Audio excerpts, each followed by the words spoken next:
Assalamualaikum, Hai traders, welcome back to my channel. Kali ini saya akan membawakan sebuah kisah yang berjudul Ajal Sang Pelaku Pesugihan Babi Ngepet.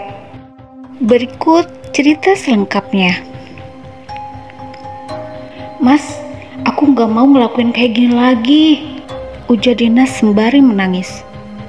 Udahlah, mendingan kamu jagain lilin ini supaya nggak mati, ucap Arman setengah membentak. Dina yang berlinang air mata mulai menyalakan lilin. Dalam sekejap, suaminya yang duduk di lantai dengan diselimuti jubah kemudian berubah menjadi seekor babi besar berwarna hitam.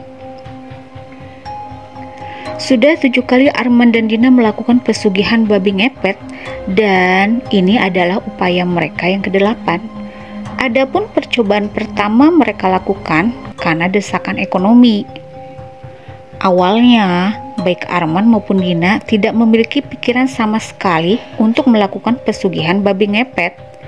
Dina sudah terbiasa mengurusi pekerjaan rumah, dan Arman bekerja di sebuah pabrik baterai yang berada di kota mereka tinggal.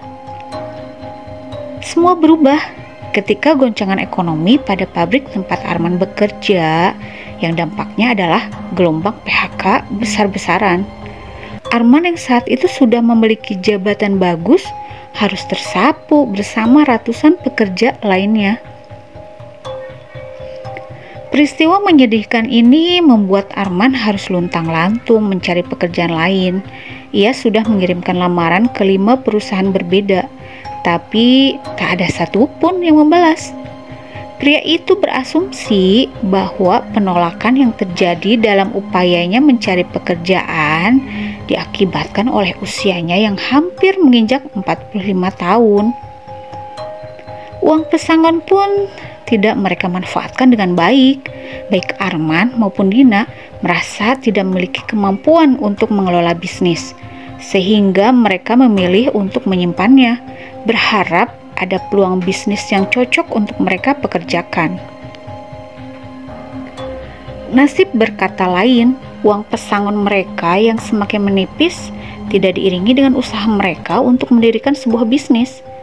Arman dan Dina malah menggunakannya untuk membeli barang elektronik, juga perabotan rumah tangga.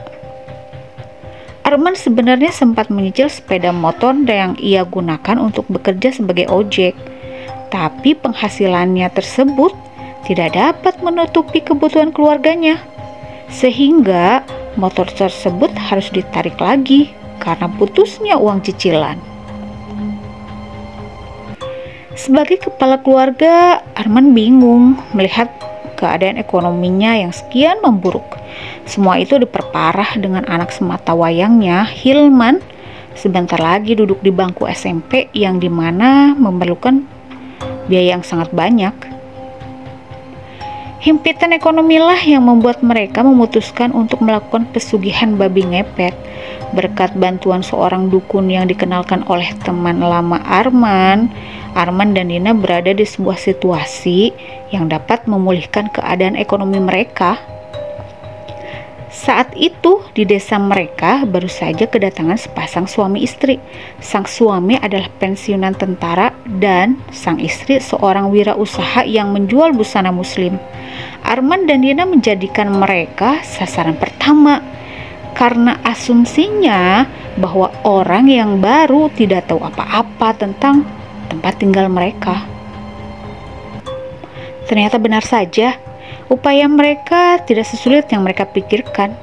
Dalam waktu kurang dari 3 jam, mereka bisa mendapatkan hampir 10 juta dari rumah pasangan tua tersebut. Tidak ingin jatuh di lubang yang sama, Arman dan Dina sepakat untuk mempergunakan uang haram tersebut untuk membuka warung sembako, sisanya untuk ditabung. Semenjak pesugihan pertama, keuangan mereka berangsur membaik. Hilman dapat bersekolah dengan tenang, dan pemasukan dari toko kelontong selalu bisa diandalkan setiap bulannya. Hanya saja, kedua hal itu tidak membuat Arman berhenti untuk melakukan pekerjaan setan itu. Sebelumnya mereka sepakat bahwa mereka akan berhenti ketika keadaan mereka membaik. Tapi kenyataannya Arman semakin rajin melakukan ritual babi ngepet tersebut dengan alasan menjadi babi tidak sesulit bekerja di pabrik atau merintis bisnis. Dina sudah mencoba menghentikan Arman, mulai dari menasehati hingga memohon-mohon. Hanya saja upaya yang sudah ia lakukan berkali-kali tersebut dibalas oleh pukulan atau tendangan berkali-kali. Tak jarang Dina menjagat maram lilin dengan keadaan berlinang air mata. Seperti malam ini, ia sudah tak tahan dengan pelakuan Herman terhadapnya, meski ia sungguh menyayangi keluarga kecilnya itu. Arman tiba di rumah sasarannya, rumah Ibu Jamilah. Ia mengincar rumah tersebut karena baru genap 2 bulan ia ditinggal wafat oleh suaminya, tanpa seorang anak, hanya seorang asisten rumah tangga yang setia. Arman mulai menggesek-gesekkan hidung ke pagar rumah Ibu Jamilah yang tingginya 1,5 meter.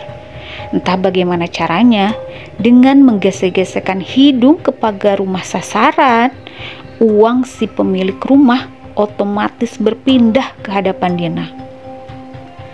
Di hadapan Dina, uang pecahan 100.000 berserakan. Tapi wajahnya sama sekali tidak menunjukkan kebahagiaan. Ia memikirkan keselamatan Arman dan perasaan anak sematawayangnya Hilman jika tahu bahwa semua yang dimilikinya adalah hasil pesugihan. Saat sedang asik menggesek-gesek pagar, ada cahaya yang menyilaukan penglihatan Arman. Dalam wujud babi itu beranjak, karena cahaya tersebut tidak beranjak, pertanda bahwa seseorang yang menggunakannya memperhatikannya. Babi! Ada babi! Teriak seorang pria di atas sepeda motornya. Arman tak dapat melihat jelas wajah pria tersebut karena ia panik dan memutuskan untuk melarikan diri. Melihat seekor babi lari ketika diteriaki membuat si pengendara motor berpikir bahwa yang ia lihat bukanlah babi biasa. Ia kemudian memacu sepeda motornya untuk mengejar Arman sambil berteriak untuk memberitahukan bahwa ada babi ngepet. Babi ngepet! Ada babi ngepet! Teriakan tersebut cukup keras untuk didengar di sebuah desa yang setiap malam diselimuti keheningan. Warga pun kaget atas peringatan itu dan spontan mengambil benda yang ada di sekitarnya untuk menghajar Arman yang lari kocar-kacir. Kesempatan Arman untuk bisa melarikan diri semakin kecil karena ia melihat jumlah warga yang mengejarnya semakin banyak dan beberapa membawa tali dan senjata tajam. Arman tak tahu harus berlari kemana. Ia hanya mencoba mencari jalan yang sekiranya tak ada orang. Meski begitu, upayanya untuk menghindar dari amukan warga desa harus gagal karena tembakan dari senapan angin. 2 butir peluru yang menembus paha membuatnya tumbang. Dalam wujud babi, Arman diikat dengan keadaan babak belur lalu diarak menuju kantor kepala desa. Apa yang Arman lihat sekarang ini mungkin adalah waktu-waktu terakhirnya, termasuk waktu terakhir bagi dirinya untuk melihat istri dan anak kesayangannya yang terlihat dari kejauhan pergi membawa 2 tas dan 3 bungkusan besar tanpa ia bisa memanggilnya.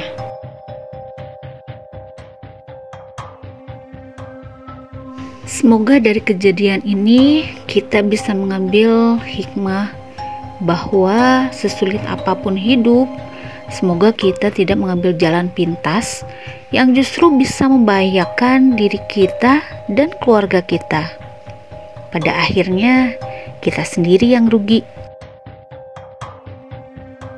Jangan lupa traders untuk selalu klik tombol like, komen, dan subscribe. Semoga kedepannya kita bisa memberikan cerita-cerita yang seru lagi. Assalamualaikum warahmatullahi wabarakatuh. Dadah.